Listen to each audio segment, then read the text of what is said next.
Hey everyone, this presentation is all about the questions I most frequently get asked about UMAT. So we'll go through a bit of information about the exam itself, as well as some tactics and the results, what they mean, and your application to medicine or dentistry. Just before we get started with the questions, there's a few resources I can offer which I thought I'd share with you. So if you have any questions about UMAT, medicine, dentistry or interviews, or if you want any resources for UMAT or interviews, then please get in touch via the email address at the top of the screen there, umattutor@outlook.com. Likewise, if you want any private tutoring for UMAT or interviews, either in person if possible or over the computer, then get in touch via that address.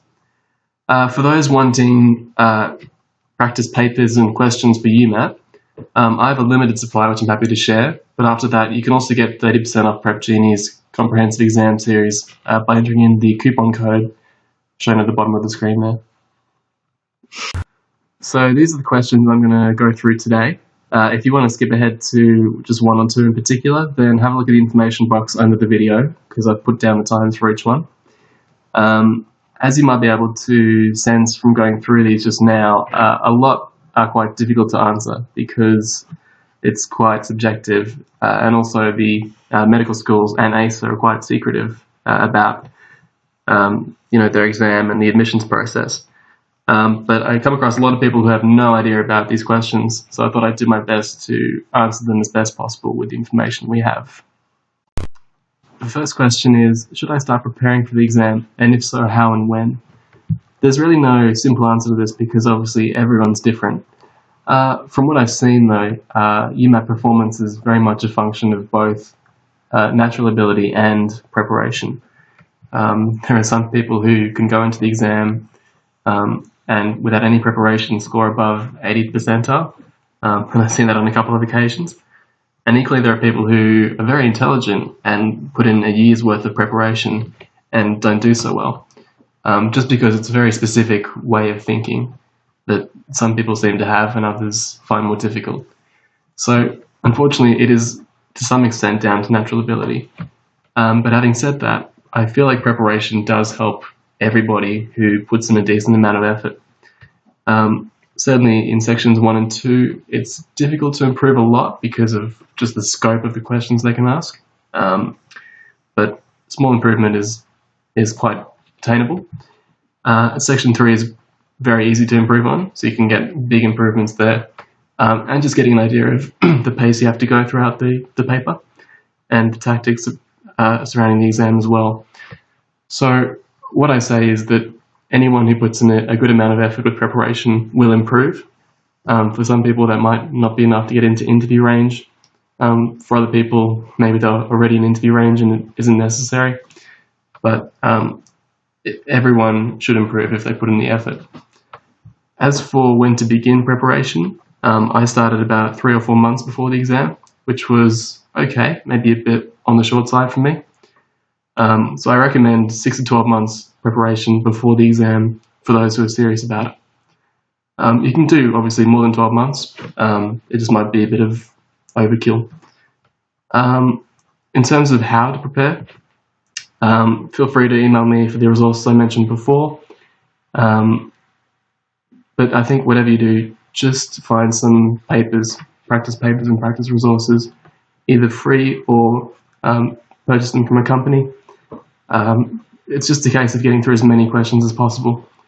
Workshops are also okay. I went on one and didn't find it that useful, but each to their own.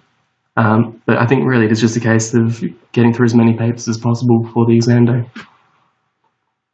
So what are the important dates for the UMAT? I didn't put in specific dates because they change from year to year, but generally registrations for the exam open in early December and go until mid-June, although for the last few weeks there'll be a late fee added to the registration fee. The exam day is in late July. In 2016 it's on July 27, and the results come back usually mid to late September. And then interviews, if you are successful, tend to be November, December, before the start of the following year. So what can I bring on exam day? ACE are pretty strict about what you can and can't bring. you'll see those dot points in italics are what you need to bring. So your printed UMAT ticket, one of the ID forms shown there, and an HB pencil or pencils. And the other 4 non-italic dot points are what you can bring if you want. So sharpener, eraser, clear water bottle, and analog wristwatch, not digital. But there will be clocks up around the room. So that's pretty much it in terms of what you can bring. In my experience, we brought a bag in and then put it at the front of the room, took out what we needed, and just had that for the 3 hours. So just stick to that. What should I do with reading time? So before writing time begins, you get 10 minutes of just reading the paper. So given you already kind of know what's going to be in the paper, I feel like just flicking through it generally to see what is in there won't provide you with that much new information.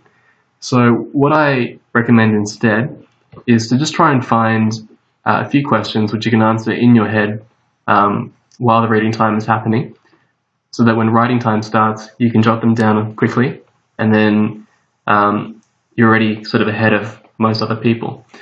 So given it's 10 minutes, you can probably get through 5 or 6 questions, maybe even more. And if you're 5 or 6 questions ahead of most other people at the start, that's a huge time advantage. And just in terms of your own personal performance, that means you can free up other time for other questions, and it just sort of takes a bit of the time pressure off, because the time pressure is a very real factor. I recommend trying to find a few big Section 2 passages, just because I find Section 2 are the ones you can most easily do in your head without writing anything down. But if you find something different personally, then go for that. But I just think reading time, it's a great opportunity to just do a few questions in your head and really take off some of the time pressure. Nice simple question now. How much time do I get per question? So quite simply, it's 134 questions in the whole paper, altogether, not broken into sections anymore, and you have 3 hours or 180 minutes to do it, which comes out to 1 minute and 20 seconds per question. How should I approach the paper tactically? It's an important question, and one I think is often neglected. As I see it, there are 2 main options for how to approach the paper. The first is to go through section by section. So what that means is that now the paper is all jumbled up. Some people like to go through and just pick out questions from certain sections. So they'll go through and begin with picking out the ones from section 1, say, and then 2, and then 3. The idea being that they can stay in the same frame of mind for a longer period of time, and they don't have to jump back and forth. This is a particularly good approach if you are particularly good or bad at a certain section, or if you are going for a uni which places more emphasis on one section. So if you were just going for Newcastle, say, where they put more emphasis on section 1, then you can give more time to section 1 using this approach. Or Western Sydney, where they put less preference on or less weight on section 3, you can approach the paper with that in mind. The difficulty with that approach is that you need to be careful when you jump back and forth through the paper to fill out the answer grid properly. The alternative to this method is to go through the paper from start to finish, so from question 1 to 134. So with this method, you'll be jumping between questions of different sections, but you'll be less likely to muck up the answer grid, and you won't be flicking back and forth through the paper and wasting a bit of time doing that. So both are pretty valid. I would recommend trying both in your preparation and just seeing which one you prefer. Regardless of which way you go, remember to use the reading time effectively, like we discussed before, and also maybe try and keep a track of where you should be, ideally at different time points. So ideally you finished 45 questions per hour, so maybe just make a note of when you started, and every half hour or hour, just see how many you've got through, and if you need to adjust your speed accordingly. This is a question that I get asked all the time, and it's pretty difficult to answer. So how many questions should I be getting right in my practice papers? It's very difficult to know, because when you get back UMAT results, you get given a score which has been sort of weighted and scaled, and it bears no resemblance to the number you get right. So no one knows how many questions or what percentage of questions they get right in the real exam. What I was told from the preparation company I went through when I did my preparation was that 70 to 75% is a kind of a good ballpark figure for top marks. In reality, it's hard to know on the exam day. Obviously, the pressures of that might make it a bit lower. It's dependent on the difficulty of the paper, and different sections will differ in their difficulty and just naturally have different marks. I think the important thing to appreciate is that a lot of people who do UMAT are top students at school and are used to getting 90% sort of scores in exams. But in UMAT, you don't need to get anything close to full marks.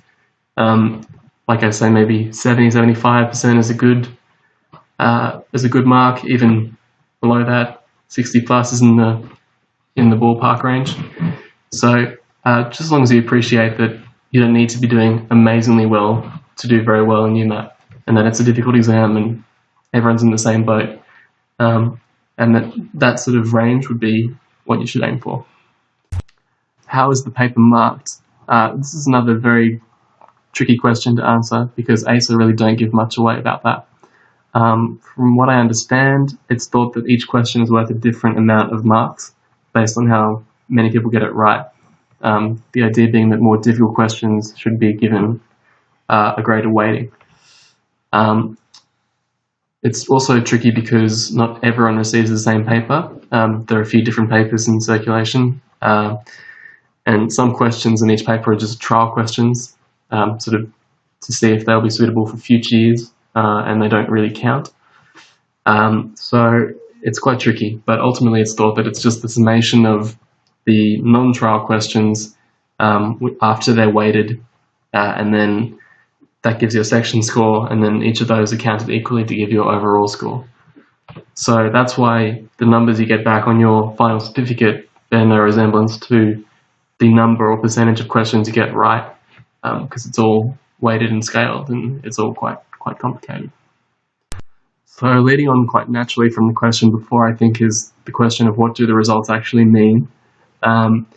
So like I said before, each section score is quite arbitrary in that it doesn't resemble the number or the percentage of questions you got right, and it's been heavily scaled and weighted. And so really the only way you have of gauging how you did is by checking what that section score corresponds to in terms of percentile. So for instance, a score of 50 roughly corresponds to 50th percentile usually. A score of 60 might correspond to about 80th percentile, but you'll have the graph there to read off the percentile for each section. And then really the important thing is that the three section scores, not the percentiles, but the scores combined to give your overall score. And then again, you have a graph which you can read off what that overall score corresponds to in terms of percentile. And that overall percentile is what is most important to you. I suppose if you're applying to a university which places more emphasis on one section than another, then the breakdown of the marks in terms of different sections might be important. But really it's the overall percentile which is the meaningful bit. Results come out in mid to late September via the ASA website, and you don't get a warning message or anything, they just pop up there. So keep an eye out. And then once you have those results, they're valid for a year. So if you were looking to get into medical school in 2017, you want to sit the UMAT in 2016. So this is probably the question I get asked most, and it's what are the criteria for entry for the different undergraduate medical schools? And it's very difficult to answer, partly because the universities don't tend to offer much information, and also because they have different criteria for different people. So what the information here that is shown is for standard entry, but that doesn't bring into consideration factors like rural background, if you're mature age, if you've done a degree in the past, if you're Indigenous. All those sort of factors completely change the criteria, which is why if you've heard of people getting in with marks below these, then it's probably because they have some non-standard entry factor or criteria. So we'll go through one by one. There are 8 undergraduate medical schools in total, 6 of which look at UMAT, 2 of which don't. So James Cook University in Townsville, they state that they need an OP of 6, which is equivalent to an ATAR of 90. There's no UMAT, but there is a panel interview and a written application. So that's their criteria. Bond University advised an ATAR of 97 plus. This is the first year where they don't look at UMAT, and it's just down to an interview in the mini multiple interview style. For the JMP, which is the University of Newcastle and the University of New England in Armidale, the ATAR and UMAT are just hurdles. So once you get above those hurdles, those marks are disregarded, and it just comes down to the interview. So the ATAR hurdle is 94.3, and the UMAT hurdle is quite complicated. For sections 2 and 3, it's just to be above average, whereas section 1, you often have to be above the 85th to 90th percentile.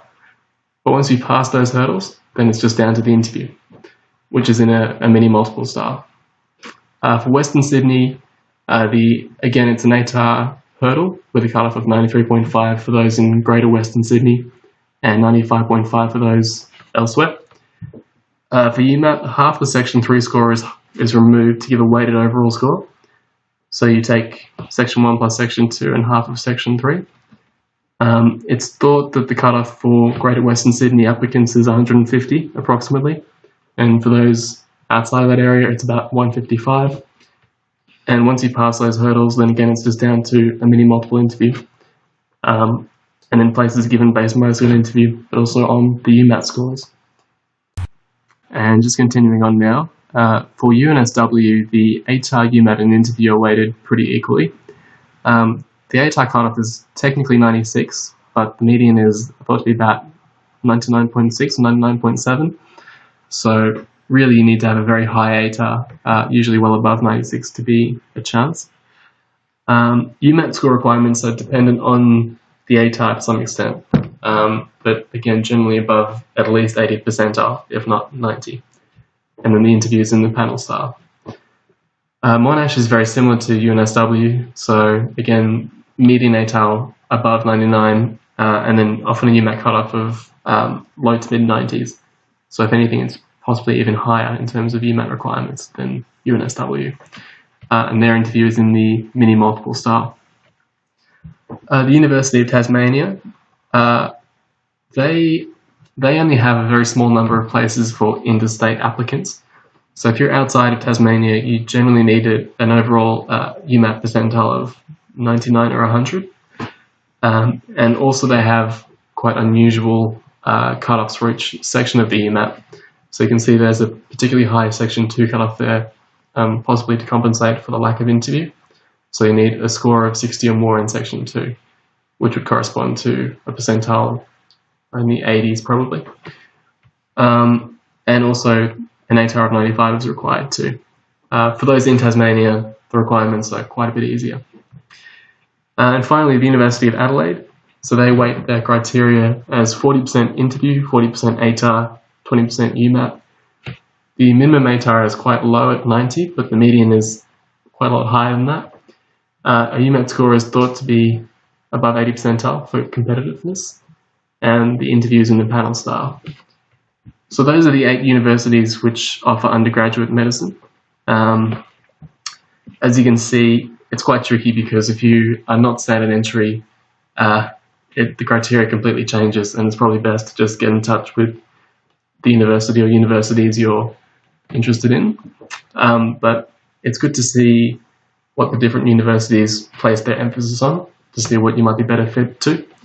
And it's also good to see, if you're just going for one university in particular, what they weight in terms of UMAT, if they place more emphasis on one section than another, just so you can tailor your approach to the exam accordingly.